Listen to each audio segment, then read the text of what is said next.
Oh hey guys, and welcome back to Amesie's Corner. How the hell are you? Well, I got this pretty nice Volvo S60 in the shop today, and it was puking oil out of everything on top, the variable valve time and solenoid. So I had to break it down to see what was going on. And well, what I found was this engine was taken apart about 2,000 miles ago by a dealer, an independent dealer tech. And they put it together with a new timing belt, and they resealed the valve cover here, but they used gray rigid RTV, and what that had caused a pretty major issue. From all outward symptoms was just oil leaking from the VVT solenoids out the cam seals on the timing belt end, and it looks like what happened is they used a whole lot of this rigid RTV. Now here are oil passages, and you can see each oil passage has another passage cast into the block with a little hole that delivers oil to all of these journals. Now you see here this sealant completely filling this journal. Now that's supposed to let oil through. Now oil ain't getting through. You know, here it goes into the cam and feeds into here, and you can see a lot of this got left on the block. But you know, and you look, another thing you can see is all of these areas are relatively clean because they're squirted with the excess oil, and it kind of oil cleans. And then we come down as we get further away from the pressure source. You can see these back ones get progressively darker and darker because we weren't getting any lubricant back here. So yeah, surprised this didn't have any VVT codes or wasn't making a lot of noise, but it sure wasn't going to last very long with all of this junk in here. You know, it's pretty important with a lot of these newer engines, especially these variable valve timing engines, to use the right kind of sealers or gaskets. This is what was used. Someone used on this ultra gray, and this dries with oxygen. You know, it just like paint would dry.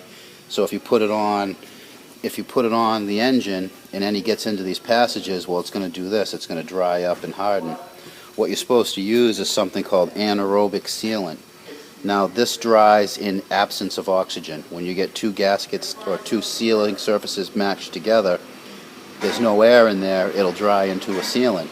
And then anywhere where this stuff gets into these oil passages will never dry. It'll stay as a really thin liquid, but that then gets pumped into the oil pan to be collected by the oil filter and changed out next oil change. So if you don't know what you're doing, you don't know the difference between sealants and how the VVT system all works on cars like this, you know, you should really leave it to the professionals, because this was all done 2,000 miles ago. That's not even one oil change. That this pretty huge job lasted that long. So yeah, I'm going to get all this junk cleaned up. I'll get all this junk cleaned up and get this thing back together. I'm going to replace all these tube seals while I'm in here too. So I'm going to get this back together, and hopefully it won't make any noise. I mean, Jesus, what a mess, huh guys? What a mess. What a mess. Well, anyway, I just wanted to give you guys a quick little tip. We'll show you some of the things that can go wrong. Even though you go to someone who works on cars for a living, sometimes they don't know all these little details. Apparently, this is a car someone just bought. Real nice, really nice S60-R. So I'm going to get this thing slammed back together, and I'll see you in a few minutes. We'll do a little road test on it, hopefully. And if it goes south, then you'll see that too in a minute. So, man, what a mess. Look at that, huh? What a mess. What a mess. So anyway, guys, I'll see you in a minute. Alright, well, I got all this junk cleaned up. Boy, there was a lot of it. There was a lot of it. You see this whole, look at all of that, just for one little cover. And that's another thing. I see people put, when they use RTV, some people when they use gasket maker, they put a big giant bead on there like they're putting on toothpaste on their toothbrush. When you're using any kind of squeeze gasket, gasket maker, RTV, you're just typically sealing the area between two pieces of metal. You couldn't even get a piece of tissue paper. So basically, you just need like a light little film. You know, it shouldn't be squeezing out in big chunks. You know, you shouldn't be squeezing out of the sealing area and into other things. I mean, look at all of that. It's like a whole tube right there. Now that I got it cleaned up, I can see that the number 6, I don't know how well it translates, but the number 6 journal here is galled up a bit. You know, that's got some damage to it. But the others look, you know, all right. A couple scrapes here and there from lack of lubrication, but for the most part, I think that'll be all right. The other thing that happens when you use too much of this stuff is it gets down into the oil pan, and down in the oil pan there's an oil pump pickup with a screen on it, and all these little bits break off right after the first time you start it, and they end up getting down into the oil pan and clogging the oil pump pickup screen. So you know, I bet you we pull the oil pan off of this motor, it's going to be pretty plugged up with this gray RTV. They just use so much of it. They just use so much of it. But yeah, what a mess. What a way to hurt a nice car. Now I don't think this would have run for much longer. You know, maybe another 1,000 miles or so before that cam overheated and locked in there. Because basically all the oil that these ends were seeing was just what was filling up these valleys here.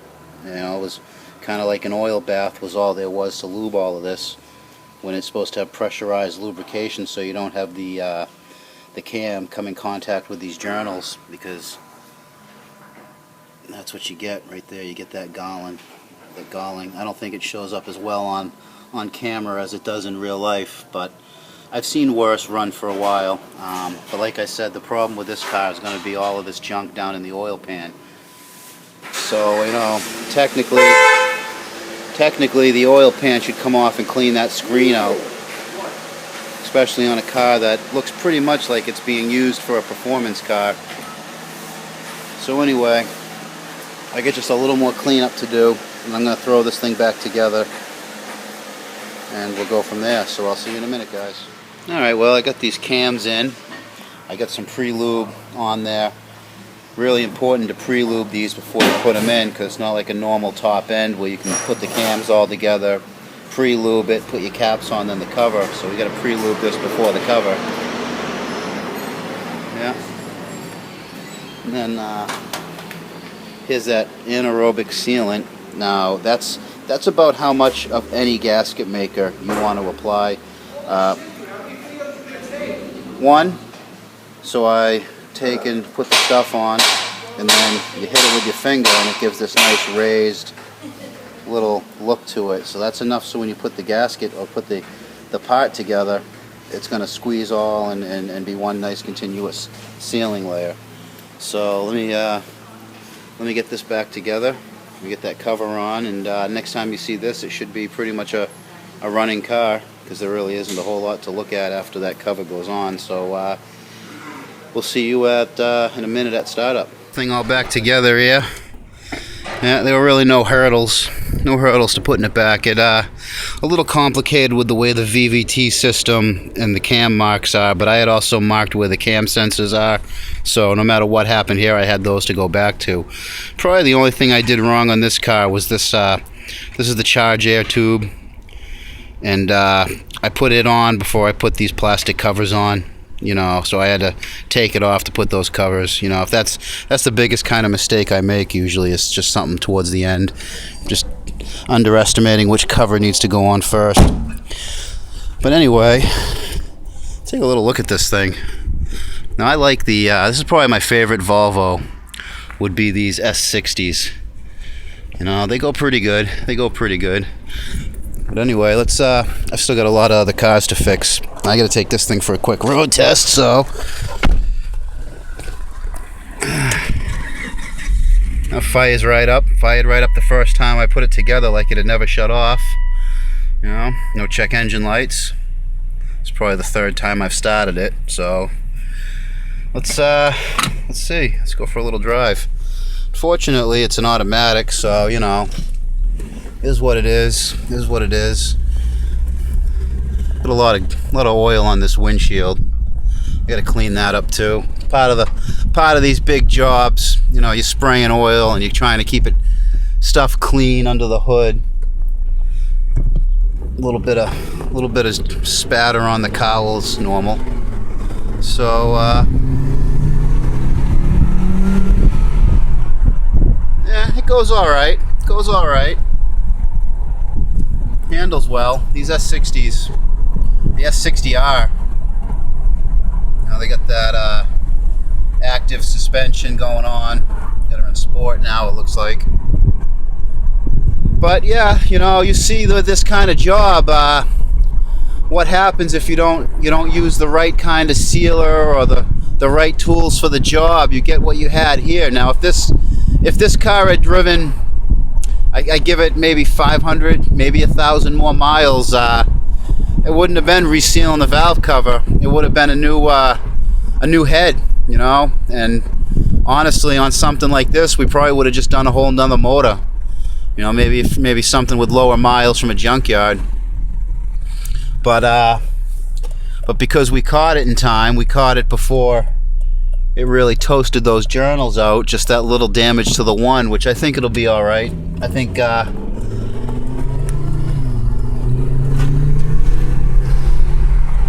don't think that was enough damage that the oil film is gonna just run out of that journal and not cushion the cam. I think it'll come out of it just fine. But one thing we really gotta worry about in this car is the pickup screen for the oil pump down in the oil pan. That's gonna catch all of that gray rigid RTV, all the flakes that are too small to get through the pump and get caught by the filter. Those are just gonna sit in that screen. So if you're, you know, cranking down the freeway in this car, it could be starving for oil. So, you know, that's something that really should be taken into account. But anyway, guys, she runs pretty good. No check engine light.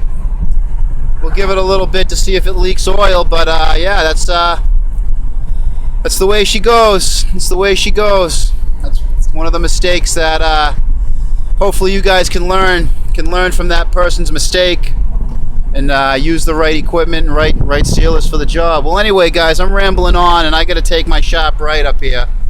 So we kept this one out of the cabbage. So until next time, you guys keep it out of the cabbage too.